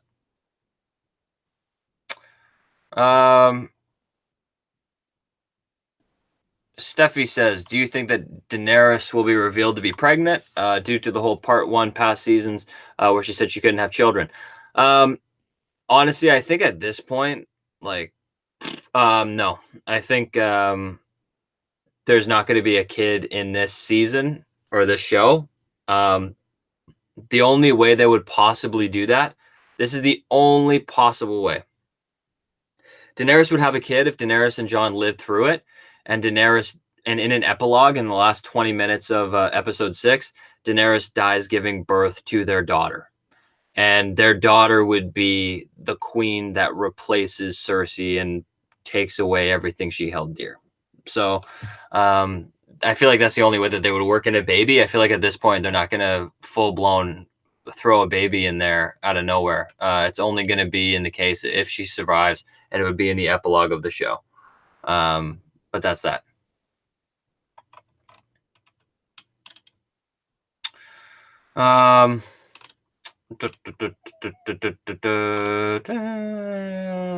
Looking for a question. Somebody asks, are you live streaming after the show? No, I'm not. I like to do the video. So what I do is after I watch the episode, I put out a reaction and review, and yeah, that's going to be up probably around, well, it's actually a longer episode, so maybe like 12:30, 1 o'clock in the morning, Eastern Standard Time. That will be out probably about 3 hours after the episode drops, and then you can watch that as many times as you want.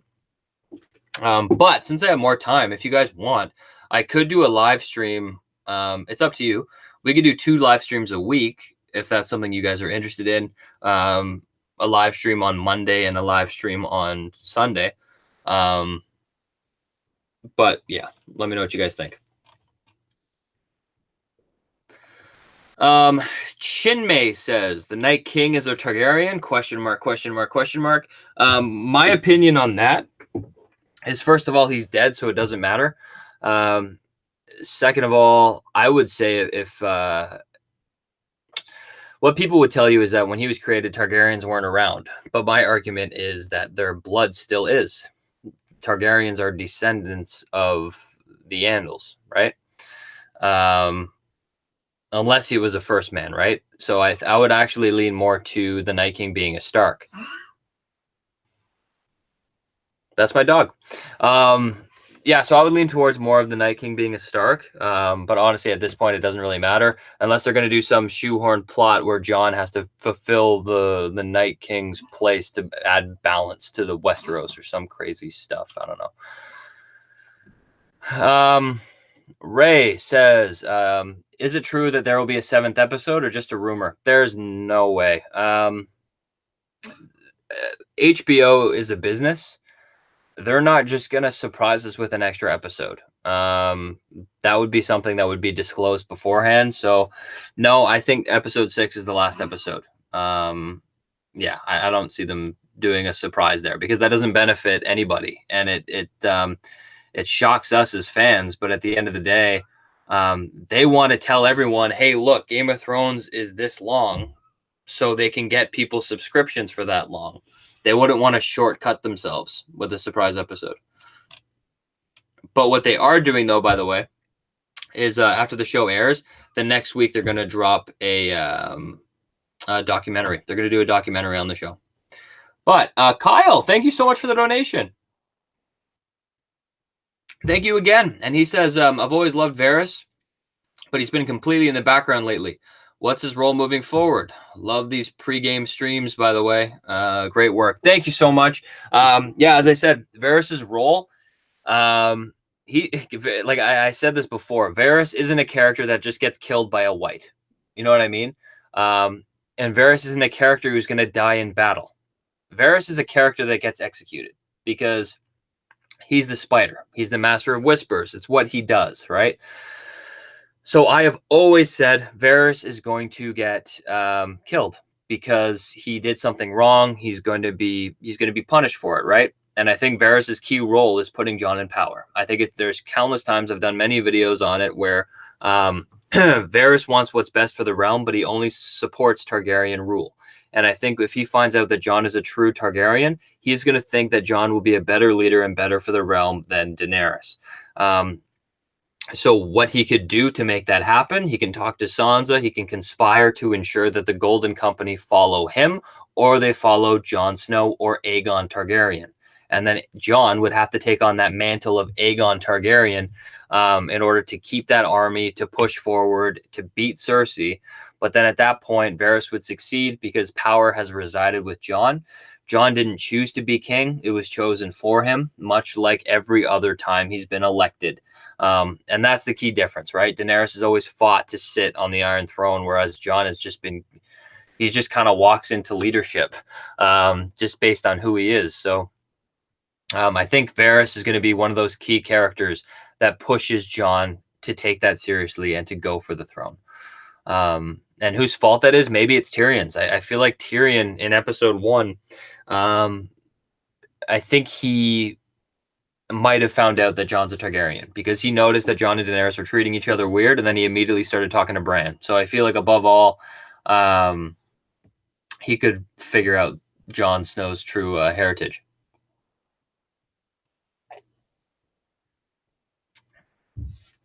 All right, what else we got here?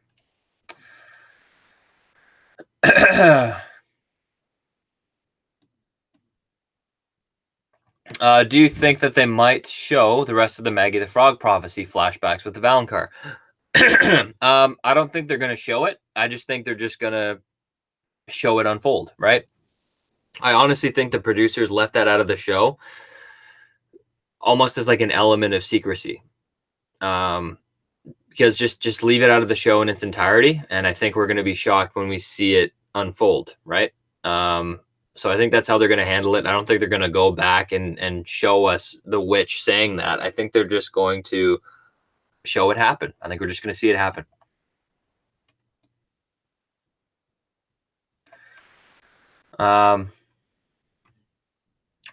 Lynn Bennett says, saw another channel that Bran and Arya were touched by the Night King. Do you think Jon's last test is killing either or both of them? In my predictions video a while back, I had Jon kill Bran because Bran was like warged into the Night King. But I don't like the people going around saying that Arya was touched by the Night King. I don't think that theory is grounded in any type of logic. I think it's people who just want to talk about something.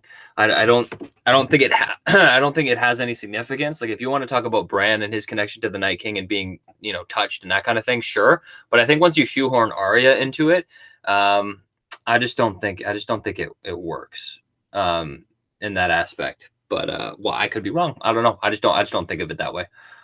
What else do we got here?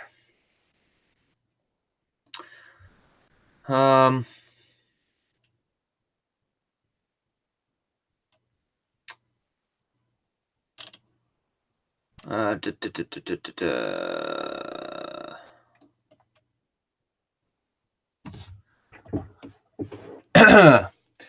do you think happened to the rest of the White Walkers? Oh, I already answered that question, bro. Yeah, I see it every time. Yeah, what happened to the rest of the White Walkers? I think they all died. You know, they're in the lands of always winter, and I honestly think that all the White Walkers were there at the battle for Winterfell. But even if they weren't, like I think they died anyway because they showed us that if the Night King dies, then all the Whites die. So yeah, I think that's it. Do you think it's true that Jon will go to King's Landing? Yeah, no, I think so. I think he will. 100%. Whether he goes there to, I doubt that they'll negotiate with Cersei again. I think he'll go there for the war. I think he'll go there to support Daenerys, but what he'll realize is that some people are supporting him, and that will create some conflict. But I think he'll go there and he will fight alongside everyone else at King's Landing. But it will be funny how the dynamic changes, right? Daenerys will be the queen who wants to be queen of the Seven Kingdoms, who will be flying her dragon, burning King's Landing because she literally has no other hope. And while she's doing that, tarnishing her name and her reputation, the other Targaryen, Jon, is on the ground floor fighting along with his people as king, right? And I think people will choose Jon. So I think Jon will be there. I think Jon will help fight. And yeah, he'll end up, you know, being there at the end of it.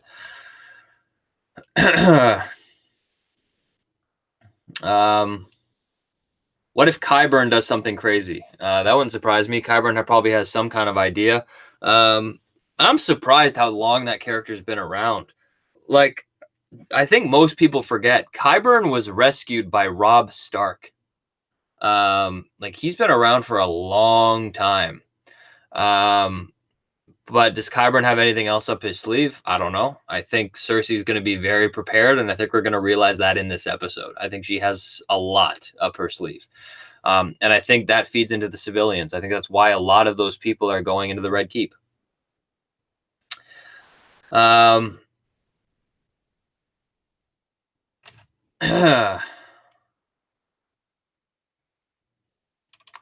right, what else do we got here?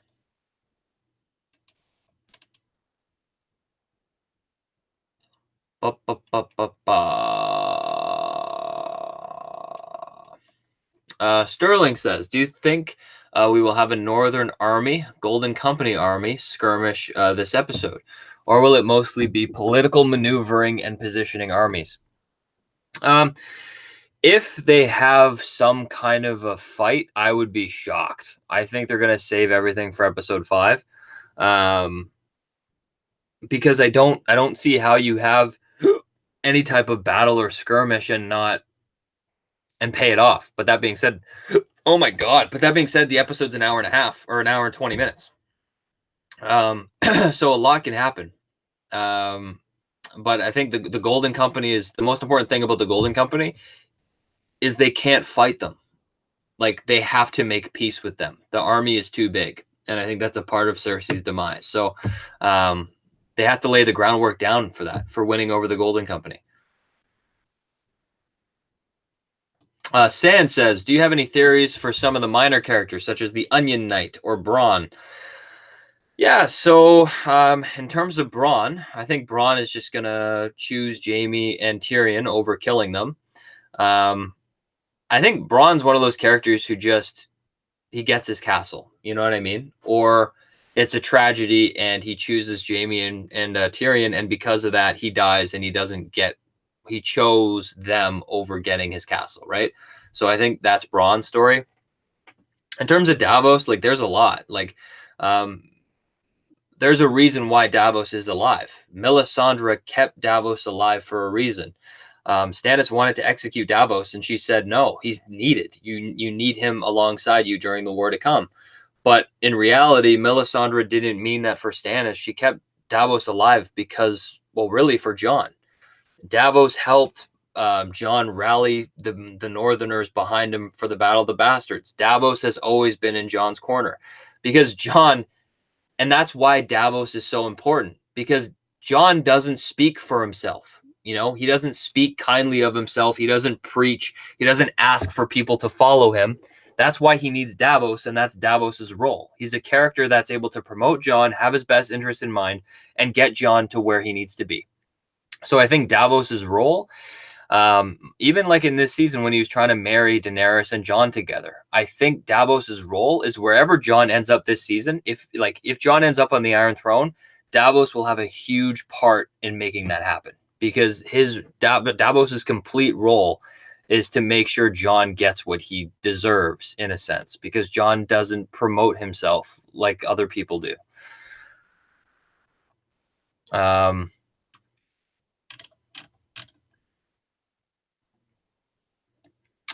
Do you think we'll ever get to see the Isle of Faces? Not at this point, no. The only way we'll see the Isle of Faces is if Bran lives, and that's where he goes.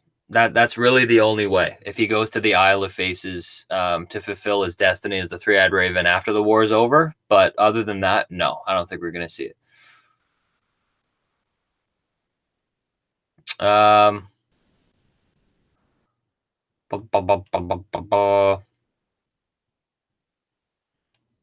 else do we get here?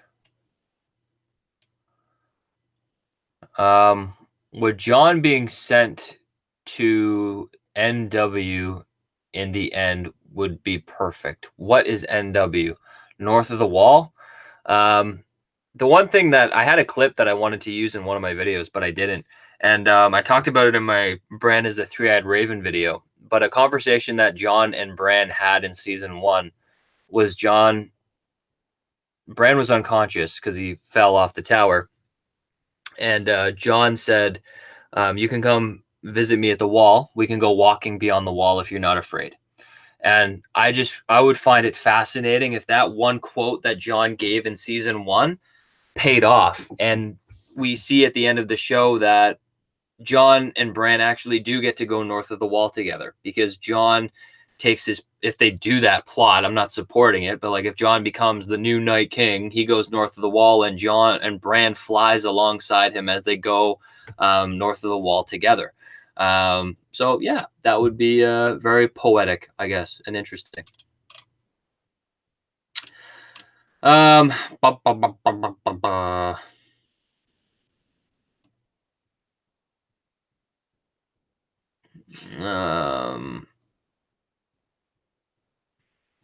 you have a theory that the wildfire is being under the Red Keep and will play an upcoming role? Yeah, I think it's Cersei's failsafe. I think if everything falls apart and she's defeated, then she'll blow everything up. And Tyrion already said, like, there's wildfire everywhere. It's all over King's Landing. So I think worst case scenario, she would use it, right? She has nothing else to lose.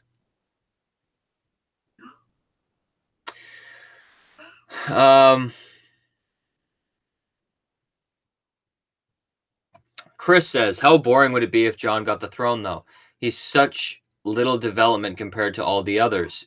He stayed a linear hero type the entire time. It would make for such a weak ending. In your opinion? Yeah, for me, no, it's not. Jon, to me, is one of my favorite characters. I don't think he's boring, and I think he's had a significant arc. It's he learned perspective, right? Daenerys's whole role was to conquer and get power and to be the queen of the seven kingdoms. Jon didn't have a target when he started his journey in season one. His season one, he didn't know who he was. He didn't know who his mother was. He wanted to just be a member of the Night's Watch to make himself something. He didn't have a goal, and he learned perspective. He learned about members of the Night's Watch. He befriended them because he felt like Jon felt like he was, oh, poor me. I'm a bastard and da da da da da. But he didn't realize how good he had it. And then he learned perspective there. And then he went north of the wall and he befriended the enemy of his people, right? And he brought them together. So I just think his journey is very significant. He learned about perspective. So I don't think there's any issues there. And he made moves to continue the peace when he was elected, and then when he was and then he took his family home back. Like, I think if Jon sits the throne, it's perfect because that's what he was meant to do. He's the only character where he doesn't fight for power. It just is given to him.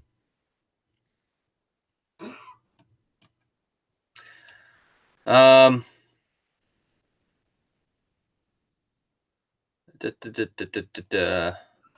you think Ghost will have a role in anything? Yeah, I think they're gonna have a kind of a wrap up with Ghost, because I think that's the reason why they're showing him, right? They want to just let us know that he is there. He is still a part of the story, and I like that they're leaving him in scenes now, because I'm able to just watch it and say, oh, good. Like, Jon had his scenes with Ghost, but we don't get to see it. Like, I don't care as long as we can see that he is still there and still a part of the story. But that being said, I think we're going to have a payoff with Ghost. Whether he's just alive, we'll see. I just find it interesting with all the direwolves. Basically, the names of the direwolves and who the direwolves are, they resemble their owners. And for Ghost, it perfectly resembles Jon. Jon died. He's a walking ghost, essentially. The red eyes represent Targaryen, his blood. The fact that it's white is snow, but it's a direwolf, right? Daenerys is represented by her dragons because she's a Targaryen. But Jon is the most legitimate Targaryen of all. But yet he identifies as a direwolf or as a Stark, right? So I think that that's the most significant part of Ghost, because it's really a representation of who Jon is. So yeah.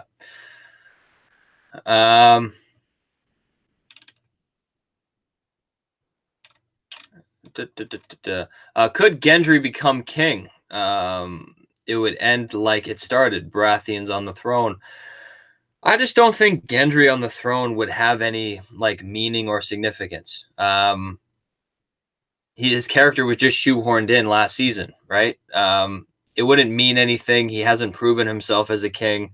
And it would be kind of funny seeing it. Like, a big battle happens and nobody's left, and Gendry's like, well, I guess I'll just take a seat on here. I don't see that happening. If Gendry's going to get any power, it would be the Stormlands. And I think that's a big thing too, where power is going to be shaken up. The wheel is going to break, and what we know won't happen. Gendry could fight and be elected as a member of as a warden of the Stormlands. And he would be how everything changes, right? Bastards are becoming leaders now. There's hope there. You can be a nobody and still do something. So I think that's kind of like the main thing with the show. That's interesting. Lisa says, will Bronn give Jaime the crossbow to kill Cersei? That's very interesting. I like that. I think that's really cool. But I think the one issue with that is seeing Jaime just kind of like pull up and like shoot her. It doesn't mean as much as him, being in a better interaction with Cersei.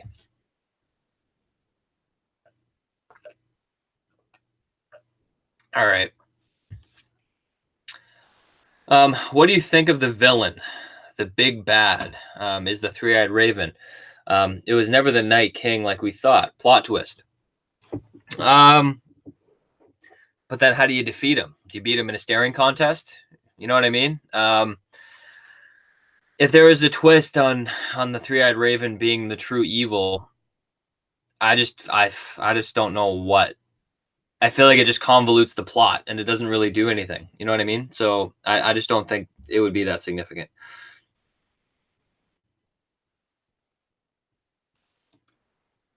Oh, Sand says you always look down at your feet when you're lying. Tyrion to Jamie.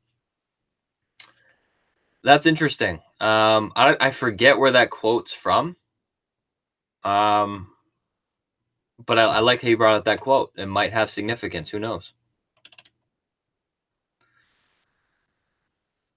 Rebel says, "Do you think the Night King can return?" Yesterday, the showrunners were asked in the show.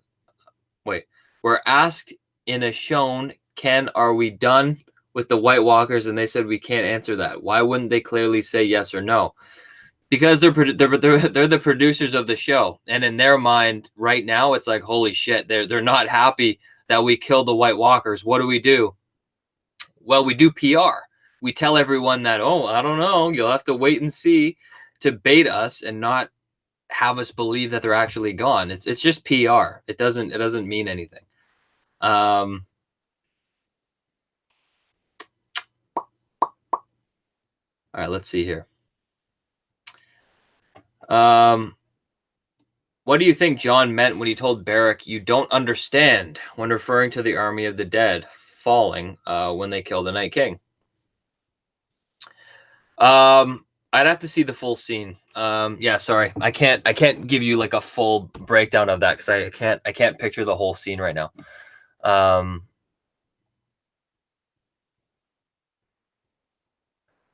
da, da, da, da, da, da, da, da, ba, ba.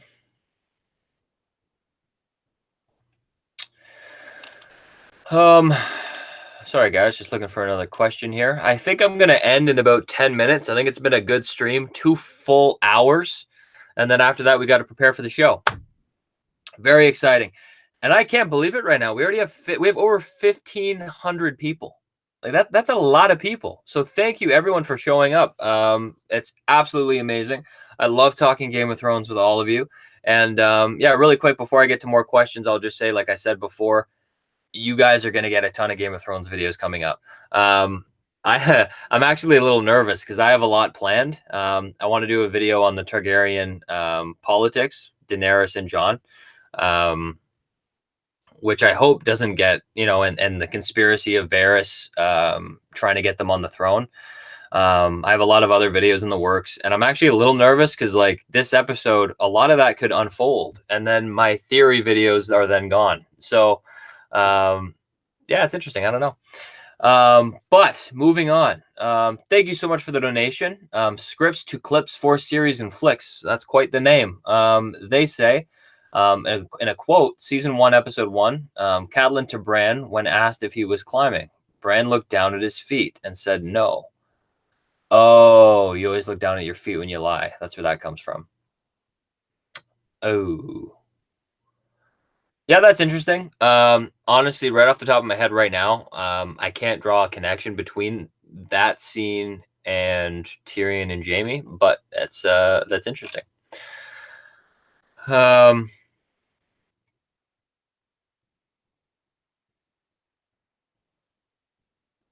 duh, duh, duh, duh, duh, duh.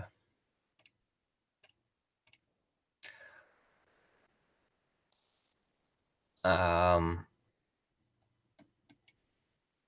ba, ba, ba, ba, ba. Sorry, guys, I'm trying to find a question here. Eddie says, I originally thought that Bran was going to be able to bring back his own walkers, but I'm not saying that he is the actual Night King. Well, yeah, that's what's interesting about both those characters, right? Is that they both have very similar abilities. And I always said that, the Night King is basically a dead version of Bran. They do the same stuff. And Sand follows up with his quote. The reason why I mentioned the Tyrion quote is because when Tyrion says that in season 8, Jamie looks right down at his feet when saying yes. Oh, very interesting. I'm going to have to watch that again. Yeah, thanks for pointing that out. I'll take a look at that.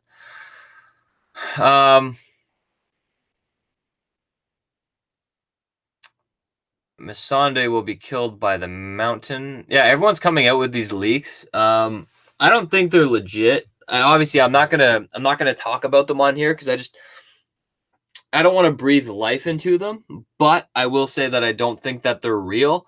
And if they are, though, it strangely makes me more excited because there's some plots in there that I think are really needed for the show. And I think it just speaks to, like, we have an hour and 20 minutes this episode, and I think there's a lot that we're gonna see that, you know, it's the third last episode. Like, it's crazy.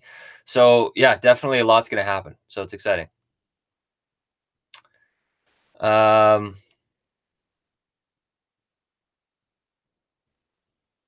Yeah, Eddie says people believe that John was saying "go go" when staring at the dragon to Arya. Yeah, except he was. I don't think he was. He wasn't. He just screamed. I think it was just kind of a scene to show that, like, all hope is lost, kind of a thing. Even in the subtitles, it doesn't say that.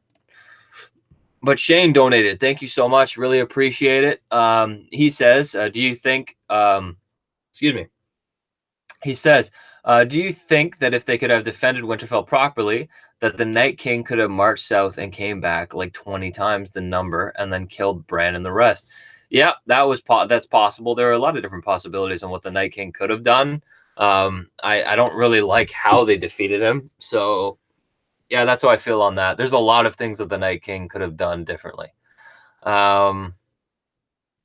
Oh, Ray says, "Love your live streams. They're so much fun. Gonna miss it when the series is over." Yeah, I gotta figure that out when the series is over. What are we gonna do? I have no idea. Um,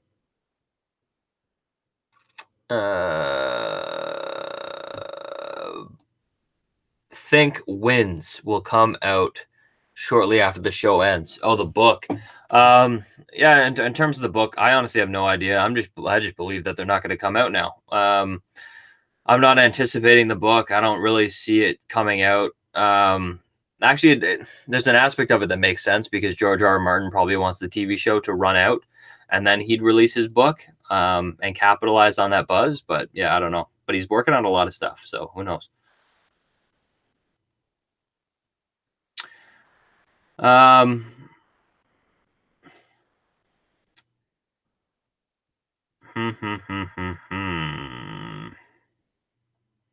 Haha, Percy says, Tyrion will kill Cersei with the same crossbow. Poetic justice. That is poetic justice. I do wish Tyrion the best, but I feel like Jaime would be the best candidate to kill Cersei. But that's just my opinion. Yeah, I think that's it, guys. I'll take like 2 more questions, and then we're gonna wrap everything up here. Yeah, my throat's starting to get really sore here. All right, whoever drops a question will answer.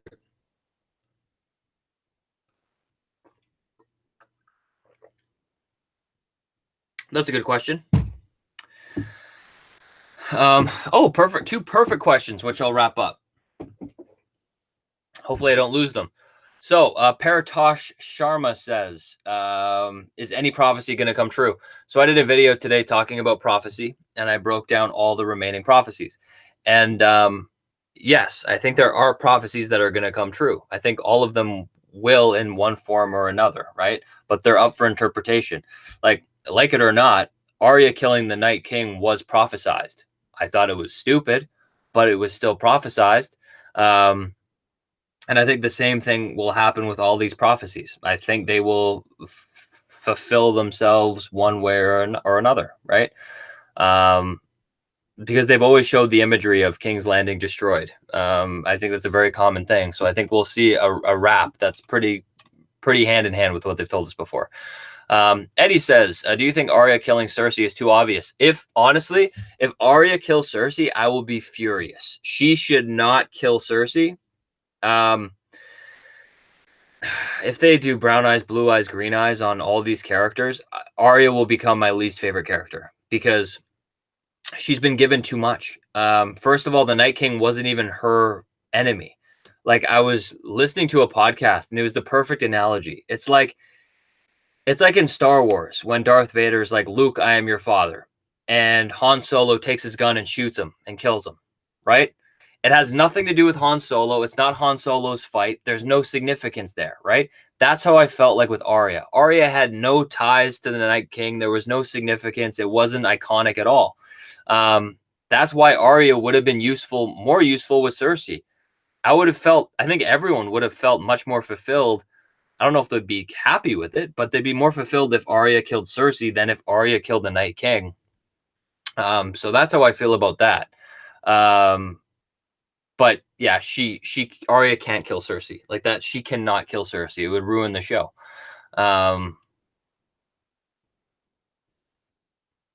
So yeah, I think that's going to be the key thing with Arya. But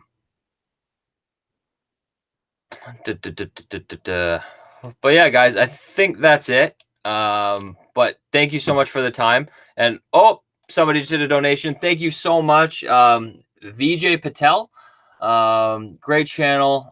Bran went back in time to change what was happening. He wasn't just sleeping. Like, it's possible. Like, you can say that Bran went back in time and altered some things. That would be very cool. But I just feel like they should have showed it, right? And they have a chance to show it in these next couple episodes, but I doubt it. I think Bran is just going to kind of take a backseat role, and he's going to go more in the camp of Jon being the legitimate heir to the Iron Throne, and that's going to be Bran's purpose now as a three-eyed raven. So that's what I think about that. But guys, thank you so much for everything. That was an amazing stream. Love talking to all you guys.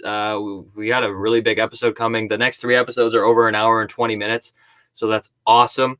So I'm very excited for this episode. Who knows what's going to happen? We only got, a 30-second trailer and and that's it. And we got 1 hour and 20 for this whole episode. So this is big. And there is not one scene. All the promotions in the trailers were promoting the first 3 episodes. We got imagine that. We have a full other 3 episodes that we know absolutely nothing about. So it's going to be a big deal. I think the only scene that we haven't seen was the dragon. In the trailer, we see a dragon spray fire. And I personally think the background is black because they want to hide things from us. And I think that dragon is executing Varys, because I think Varys is going to betray Daenerys, and I think that's how he'd be killed. So we'll see if that happens.